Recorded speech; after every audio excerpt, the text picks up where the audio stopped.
తెలంగాణలో పొలిటికల్ రచ్చ నడుస్తోంది. రుణమాఫీ పేరుతో కాంగ్రెస్ మోసం చేసిందని బీఆర్ఎస్ ఆరోపిస్తుంటే ఎవరు అడ్డం పడ్డా రుణమాఫీ చేసి చూపించామని చెబుతున్నారు సీఎం రేవంత్. రైతు బంధు ఎత్తగొట్టి రుణమాఫీ చేసినామని బిల్డప్ ఇచ్చి ఇయ్యాలటి వరకు కొన్ని గమ్మత్ అనిపిస్తాయి చూస్తుంటే. వాళ్ళకి తెలుగు వస్తుందా రాదా, తెలివి ఉందా లేదా అర్థం కాదు. ఏకకాలంలో రుణమాఫీ అన్నాడు. 15 ఆగస్టు వరకు చేయకపోతే లక్ష్మీ నరసింహస్వామి మీద ఒట్టన్నాడు. ఏ దేవుని కాడికి పోతే ఆ దేవుని కాడ ఒట్లేసిండు. మరి ఇలా ఏం తారీఖు? భద్రకాళి మీద ఒట్టేసిండా? సమ్మక్క సారక్క మీద ఒట్టు, భద్రకాళి మీద ఒట్టు, లక్ష్మీ నరసింహస్వామి మీద ఒట్టు. ఇలా 15 ఆగస్టేనా అయిందా మరి రుణమాఫీ?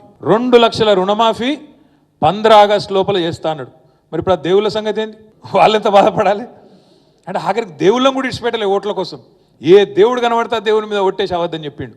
ఇంకా సిగ్గు లేకుండా పెద్ద పెద్ద ప్రకటనలు పత్రికలలో రుణమాఫీ అయిపోయింది, జరిగిపోయింది.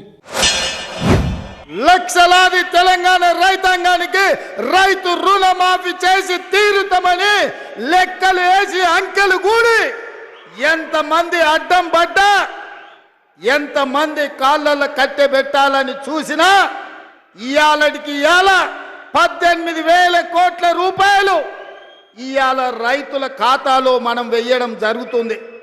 మిత్రులారా, జూలై 18న మొదలు పెడితే ఇవాళ 15 ఆగస్టు, సరిగ్గా 27 రోజుల్లో 18,000 కోట్ల రూపాయలు రైతుల ఖాతాలోకి బదిలీ చేసిన ప్రభుత్వం పార్టీ ఏదైనా ఉందంటే ఈ దేశంలో అది కాంగ్రెస్ పార్టీ, తెలంగాణ ప్రభుత్వం అని నేను చెప్పదలుచుకున్నా.